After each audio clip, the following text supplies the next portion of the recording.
নমস্কার, আমার রান্নাঘরের সকল দর্শক বন্ধুদের জানাই আন্তরিক অভিনন্দন ও শুভেচ্ছা। আপনাদের কাছে আমার একান্ত অনুরোধ, আপনারা আমার ভিডিওটা দেখুন। যদি আপনাদের ভালো লেগে থাকে তাহলে অবশ্যই একটা লাইক দেবেন, শেয়ার করে অপরকে দেখার সুযোগ করে দেবেন, আর পাশে থাকা বেল আইকনটি প্রেস করবেন। তাহলে আমার নতুন ভিডিও আপলোড করার সাথে সাথে তার নোটিফিকেশন আপনারা পেয়ে যাবেন। আর নিত্য নতুন রেসিপির আপডেট পাওয়ার জন্য অবশ্যই আমার চ্যানেলকে সাবস্ক্রাইব করবেন প্লিজ। চলুন তবে রান্নায় ফিরে আসি।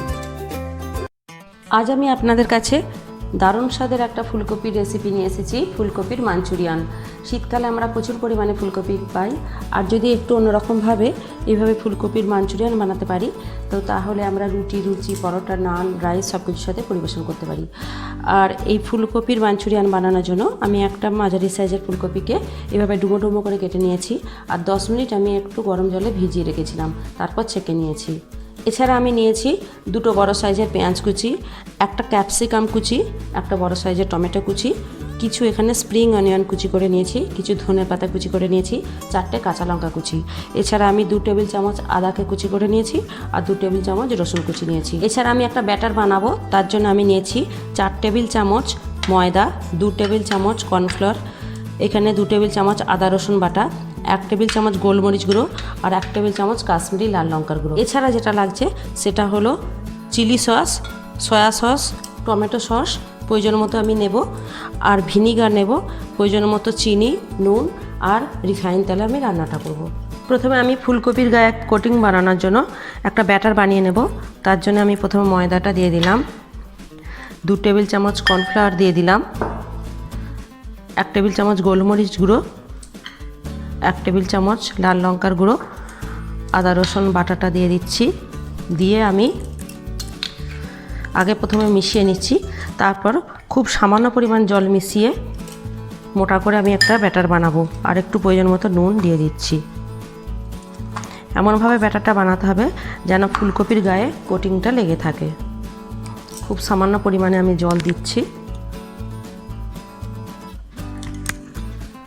দিয়ে আস্তে আস্তে আমি ব্যাটারটা বানিয়ে নিচ্ছি। দেখুন ব্যাটারটা বানানো হয়ে গেছে, এরকম মিডিয়াম কনসিস্টেন্সির একটা ব্যাটার বানিয়েছি আমি। এবার এই ব্যাটারের মধ্যে ফুলকপিটা খুব ভালোভাবে আমি মিশিয়ে নেব। মিশিয়ে নিয়ে আমি 10 মিনিটের জন্য চাপা দিয়ে রেখে দেব। দেখুন ফুলকপিটা খুব ভালো করে কোটিং করা হয়ে গেছে। এবার আমি প্রায় 2 টেবিল চামচ সয়া সস খুব ভালো করে মাখিয়ে নিচ্ছি। মাখিয়ে নিয়ে 10 মিনিটের জন্য আমি রেখে দেব। 10 মিনিট হলো ফুলকপিটা ম্যারিনেট করা হয়ে গেছে। এবার আমি কড়াইয়ে অনেকটা বেশি করে রিফাইন তেল গরম করে নিয়েছি, আর এই গরম তেলের মধ্যে আমি ফুলকপির পকোড়াগুলো আস্তে আস্তে দিয়ে দিচ্ছি। দিয়ে খুব ভালো করে আমি ফ্রাই করে নেব।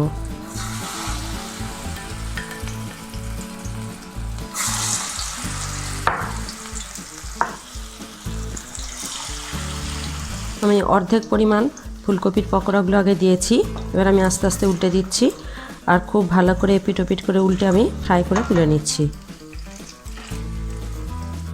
পকোড়াগুলো কিন্তু আমি আঁচটা কমিয়ে দিয়ে খুব ভালো করে ভেজে নিয়েছি, খুব সুন্দর ফ্রাই হয়ে গেছে। এবার আমি আস্তে আস্তে তুলে নিচ্ছি। এভাবে বাকি পকোড়াগুলো আমি ভেজে নিচ্ছি। সমস্ত ফুলকপির পকোড়াগুলো ভাজা হয়ে গেছে। এবার আমি কড়া থেকে তেলটাও একটু কমিয়ে নিয়েছি, প্রায় 3 টেবিল চামচ তেল রেখেছি। এবার এই গরম তেলের মধ্যে আমি প্রথমে রসুন কুচিটা দিয়ে দিলাম,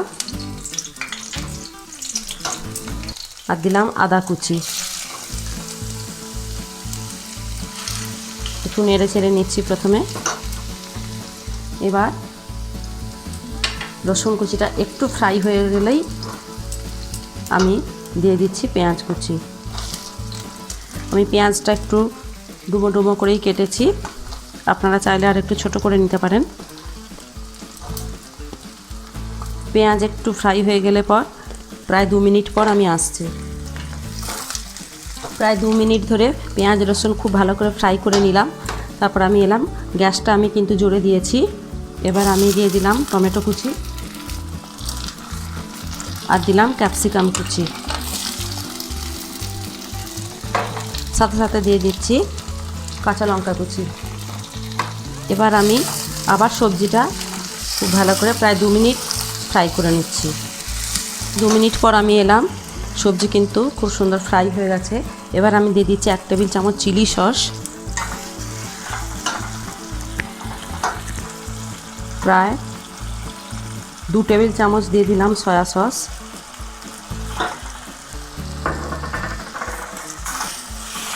আর আমি দিচ্ছি প্রায় 2 টেবিল চামচ টমেটো সস।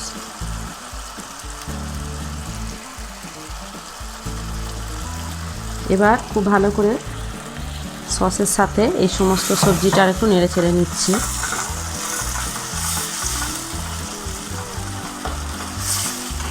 সসের সাথে সবজি ভালো করে নেড়ে চেড়ে নেওয়ার পর প্রায় মিনিট খানেক পর আমি এলাম। এবার আমি 1 কাপ মতো জল দিয়ে দিচ্ছি। ম্যারিনেট করা পাত্রটাই আমি ধুয়ে দিচ্ছি। ধুয়ে এবার আমি দিয়ে দিয়েছি গ্রেভি। যতক্ষণ ফুটে উঠছে ততক্ষণ আমি অপেক্ষা করব। গ্রেভি ফুটে উঠেছে, এবার আমি ভেজে রাখা ফুলকপিটা দিয়ে দিচ্ছি। একটু ভালো করে মিশিয়ে নিচ্ছি। রান্না প্রায় শেষের দিকে। এবার আমি স্প্রিং অনিয়নটা দিয়ে দিচ্ছি।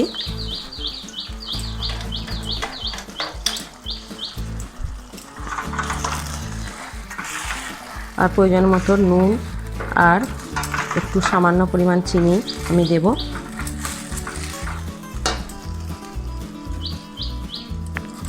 একটু আমি চিনি দিয়ে দিলাম, খুব সামান্য পরিমাণ, একটু টেস্টটা এতে ভালো আসে। খুব সামান্য পরিমাণ নুন দিয়ে দিচ্ছি। এবার আমি ঢাকনাটা ঢেকে দিলাম প্রায় 2 মিনিটের জন্য। প্রায় 2 মিনিট পর আমি এলাম। দেখুন একদম তৈরি হয়ে গেছে আমার রেসিপি ফুলকপির মাঞ্চুরিয়ান। এবার আমি ধনেপাতা কুচি ছড়িয়ে নামিয়ে নিলাম, গ্যাসটা বন্ধ করে দিলাম। একদম সবার শেষে আমি 1 টেবিল চামচ ভিনেগার ছড়িয়ে গ্যাসটা বন্ধ করে দিলাম। একদম তৈরি হয়ে গেল আমার রেসিপি গরম গরম ফুলকপির মাঞ্চুরিয়ান। আপনারা দেখলেন কত সহজে আর কত অল্প সময়ের মধ্যে এই রেসিপি বানিয়ে নেওয়া যায়। আপনাদের যদি আমার এই রেসিপি ভালো লেগে থাকে তাহলে অবশ্যই আপনারা বাড়িতে বানাবেন। কেমন হলো লাইক বা কমেন্টসের মাধ্যমে আমাকে জানাবেন। শেয়ার করে অপরকে দেখার সুযোগ করে দেবেন। আর এরকম অন্যান্য রেসিপি পাওয়ার জন্য আমার চ্যানেলকে কিন্তু অবশ্যই সাবস্ক্রাইব করুন প্লিজ। আমি আসছি আরও অনেক এরকমই অন্যান্য রেসিপি নিয়ে। সাথে থাকুন। নমস্কার।